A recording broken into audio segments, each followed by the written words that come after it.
राजीव जी हम लोगों के मध्य हमारे मीडिया के सह संयोजक। सबसे पहले मैं आदरणीय पीयूष गोयल जी से आग्रह करूंगा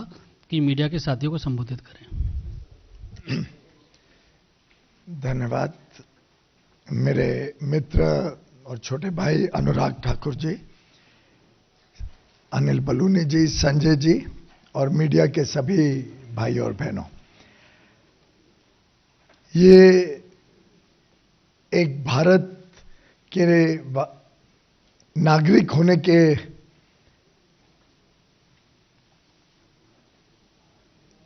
तौर पर मैं समझता हूं आज पूरे देश में विश्वास खड़ा हुआ है कि किसी भी संकट के समय में, किसी भी संकट की घड़ी में भारत सरकार और भारत के लोकप्रिय प्रधानमंत्री श्री नरेंद्र मोदी जी हमें संकट से निकालेंगे। 20,000 से अधिक जो भारत के नागरिक, अधिकांश उसमें विद्यार्थी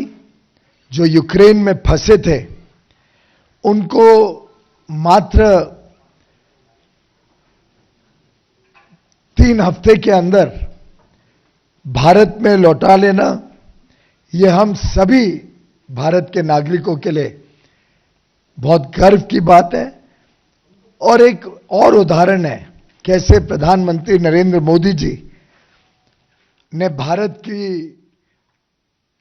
एक साख पूरे विश्व में जो बनाई है,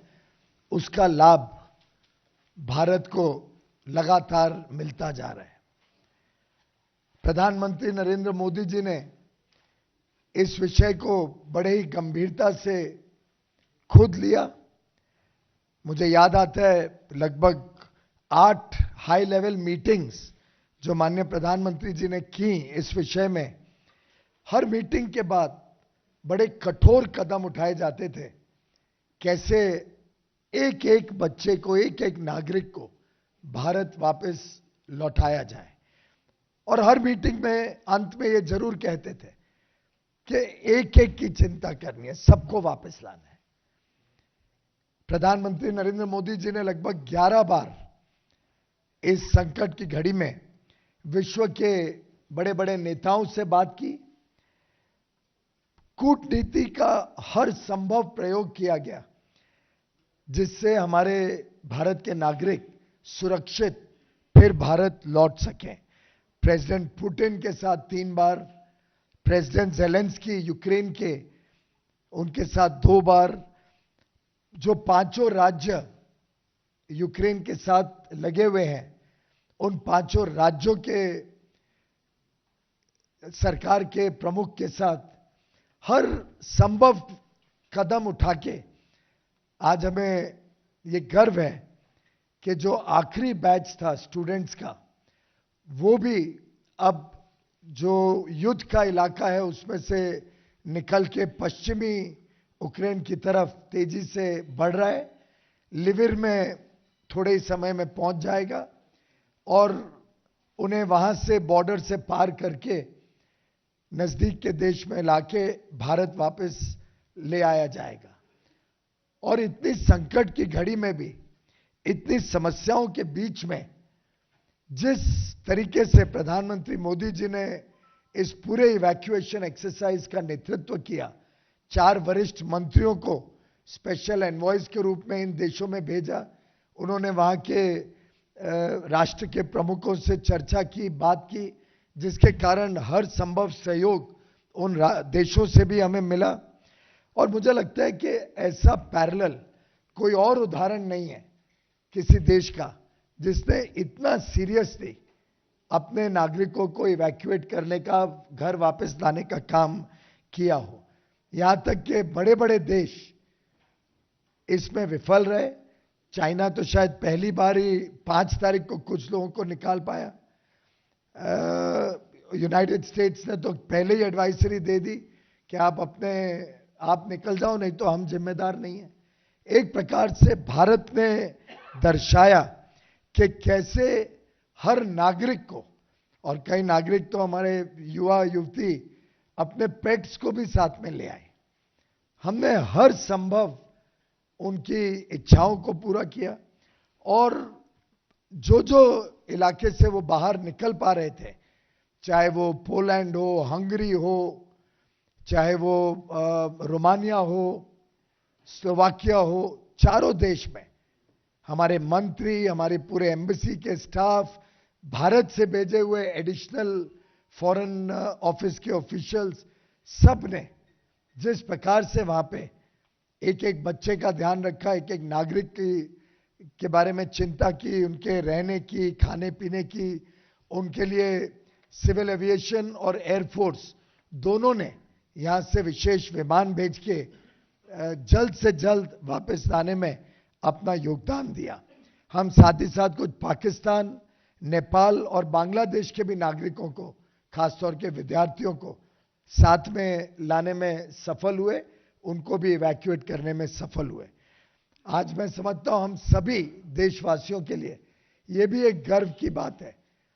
कि हमारा जो तिरंगा है उसकी अहमियत इस युद्ध के दौरान हमने देखी। बच्चे बताते हैं और कई बच्चों ने तो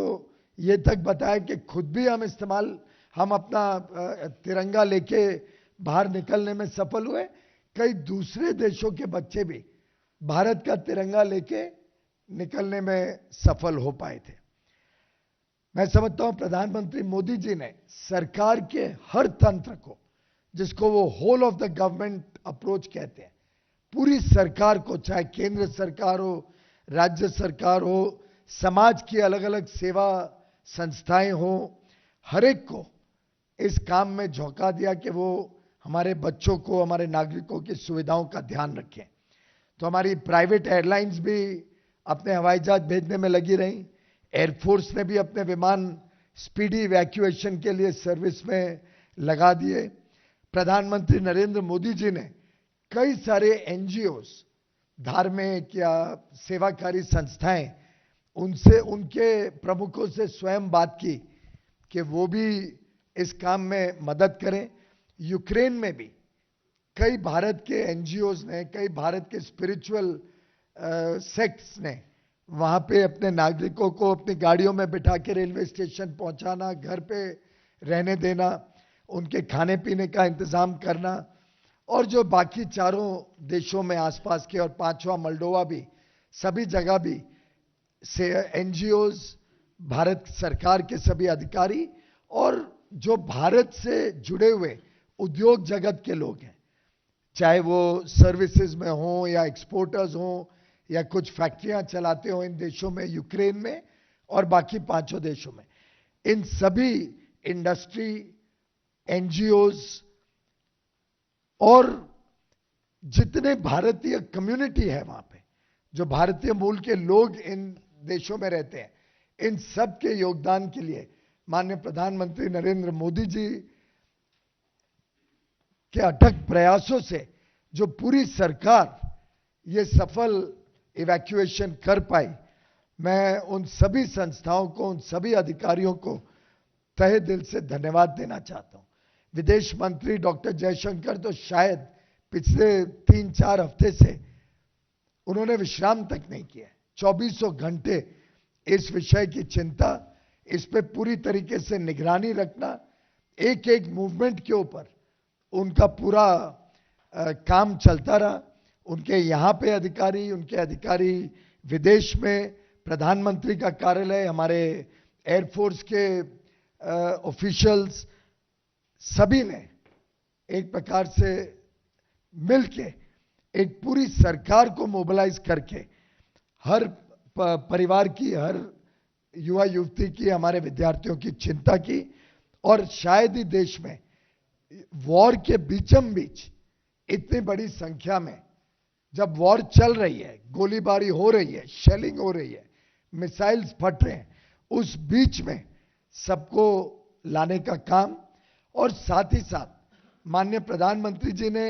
यह भी निर्देश दिया कि देश भर के जो हमारे डिस्ट्रिक्ट कलेक्टर्स हैं, डिस्ट्रिक्ट ऑफिशियल्स हैं,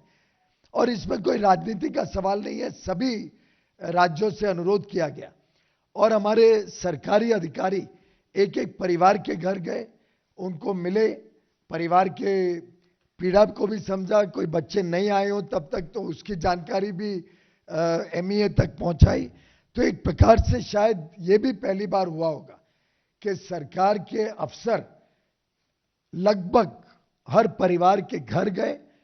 उनके साथ बातचीत की, उनकी समस्या समझी,